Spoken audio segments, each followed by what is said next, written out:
Just on the migration debate generally, we often hear politicians say that Ireland has international obligations to do X or international obligations to say Y, and obviously that refers to things like the 1951 UN rules and so on. We all know that. But I suppose I'm wondering, is it necessarily the case that we have to be signed up to some of those agreements? The reason I ask that is because I'm not sure if you saw last week, Senator Michael McDowell raised the point that some of these rules may have been created at a time when the global migration situation was not what it is today, and that they may no longer be fit for purpose in a modern context, and that we should actually reconsider which of these international obligations we recognise if they are detrimental to the country. I'm wondering, is that a conversation that you would entertain or consider? Well, being honest, I mean, we often talk about international obligations as though we're just receivers of rules. We're part of the international community. We're part of the countries that make the rules. So I obviously think all of these things, in terms of how rules are made, are rules fit for purpose, is of course a legitimate part of political debate.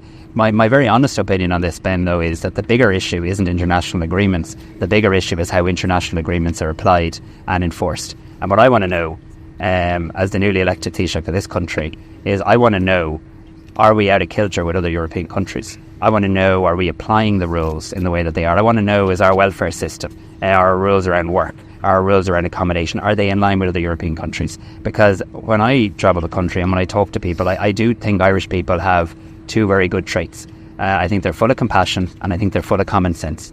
I want to continue the compassion, but I do think we need an injection of common sense when it comes to the application of the rules around migration. That's why we took a number of decisions this week, around 10 actions, one in relation to accommodation and looking for state-owned land for tenanted accommodation, but also others, for example, asking ministers to report back to government within 6 weeks in terms of entitlements of international protection applicants, so that we can be compassionate, live up to our obligations, but also make sure that we're not out of kilter with other countries. Looking at things like what you do when somebody has status, when somebody has a legal right to be here, and we want them to be here, they're welcome to be here, they have an entitlement to work.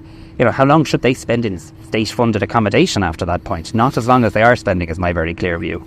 And then things around how we build a more sustainable system, because let's be very honest, we have a migration system that was built for around 3,500 applicants a year, and we're in a very different place now, so we have a lot of work to do.